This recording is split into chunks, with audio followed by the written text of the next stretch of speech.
So, the new trailer for Miss Marvel just came out pretty recently, and I think one of the biggest things to grab me and many other people from the trailer was, in fact, her powers, and the fact that they are pretty radically different from what they are in the comics. Now, they did show a single shot of her doing the embiggening that she is known for, but the rest of it seemed to be based around some sort of bracelet that she gets, and it gives her some sort of cosmic power.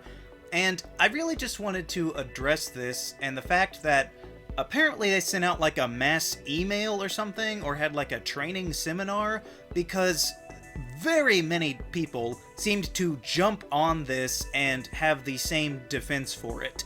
That being, well, Mr. Fantastic is coming soon, and they need to not have her be too similar. And I just feel like this is absurd on its face. We can still have the Miss Marvel that we know and love from the comics and have her exist in the same universe with another character that has marginally the same powers. Their powers aren't even really that similar because Mr. Fantastic stretches, sure, and Kamala Khan can do that somewhat, but it's not the same thing. She delves into, like, multiversal dimension absorption or something like that. Her power base is totally different in origin from Mr. Fantastic, but she also does it in a much different way. She's an actual shapeshifter, whereas he's just stretchy. I mean, DC has Plastic Man and Elongated Man at the same time, and they seem to do just fine. But if you really can't come up with a way to make her powers different, then I feel like that's on you rather than the audience. Furthermore, Mr. Fantastic is not coming that soon. It's not like the Fantastic Four movie even has an official date, I believe, and it would be a miracle to get it by next year, but probably 2 or 3 years from now is when we'll be getting that.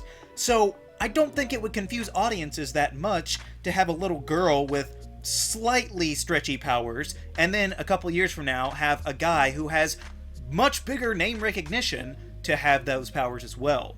Honestly, I would be more concerned with the similar naming conventions with the Mr. and Miss theme going on. But even if that's true, let's say that they were too similar for people to understand somehow. The MCU is not a stranger to this. We just had a show explaining why it's not ridiculous to have 2 Hawkeyes in the same universe. There's a whole legion of other Black Widows out there that we never really saw before that movie. We're about to have a Thor movie to explain why it's not absurd to have 2 Thors. I think it's fine to have 2 characters that aren't related, will hardly ever cross over, and have vaguely similar powers to the untrained eye. And it's just strange to me how so many people have latched on to that point of Mr. Fantastic. And that's just it. They have no problem rewriting her entire power base. Some people have said that it will connect it more to Captain Marvel with her cosmic abilities and that sort of thing, and I understand that to a degree, but it's not necessary. You don't need everyone in her orbit to have the same kinds of abilities. And furthermore, that just undermines the point they just made about Mr. Fantastic. She's too similar to a hero, so we're gonna make her similar to a different hero? I don't get it. Furthermore, that kind of undermines some of the main emphasis of her powers in the first place, that being physical changes to a teenage girl's body and puberty. You know, that whole metaphor that's gonna be gone now when she just has a cosmic bracelet. I saw one comparison showing her abilities as Gwen Tennyson from Alien Force, and that is quite apt if you've never seen the show. Furthermore, what about the rest of the Fantastic Four? Is the Hulk never gonna show up again because he would be too similar to the Thing? A strong hero that's also a monster?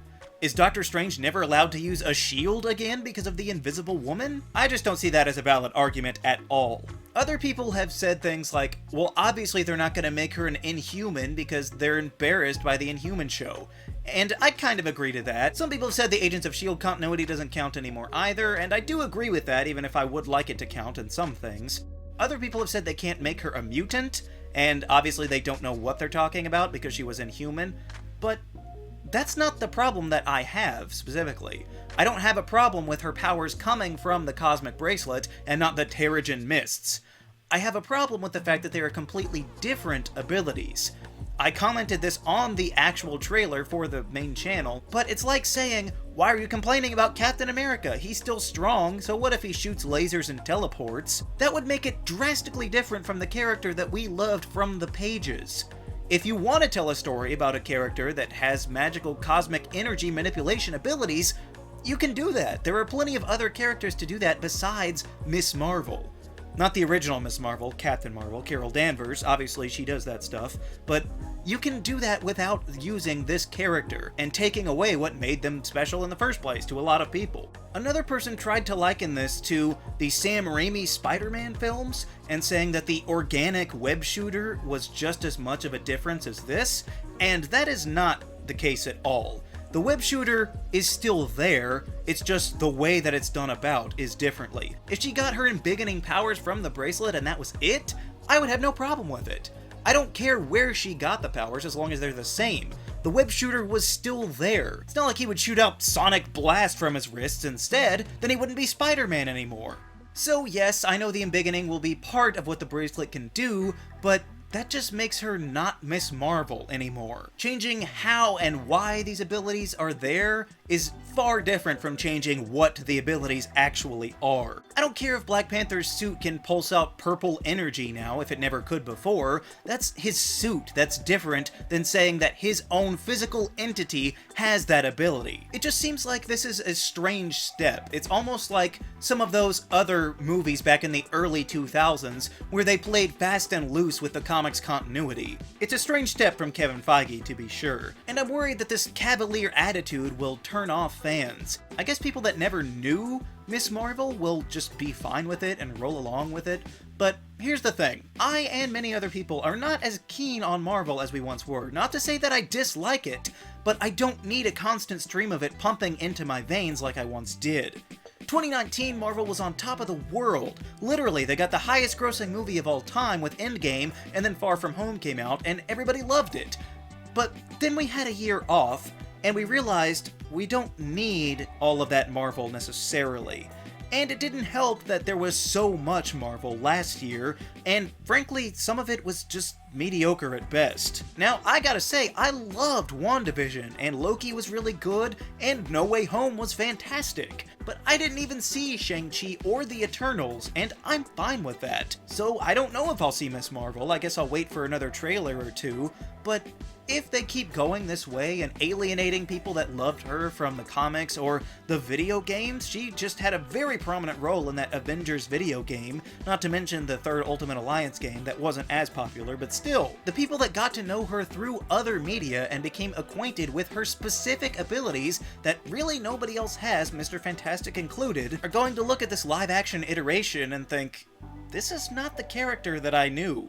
But we'll just have to wait and see. I don't think it'll be a huge backfire or anything, but it will likely cause some people to question whether or not they should even bother with this series at all. I guess with it tying into the next Captain Marvel, they have somewhat of a guaranteed audience, but still, I do question whether this is the right move. And hey, maybe this is just trailer misdirection, Marvel isn't above that, so she could get this bracelet and all these cosmic powers, but then lose it and only keep the embiggening powers, and if so, then maybe I'll retract this or something. But as of right now, I just think it's absurd for so many people to be saying that she cannot coexist with Mr. Fantastic when he's basically a non-issue for any of this. What do you think about the Miss Marvel retcon?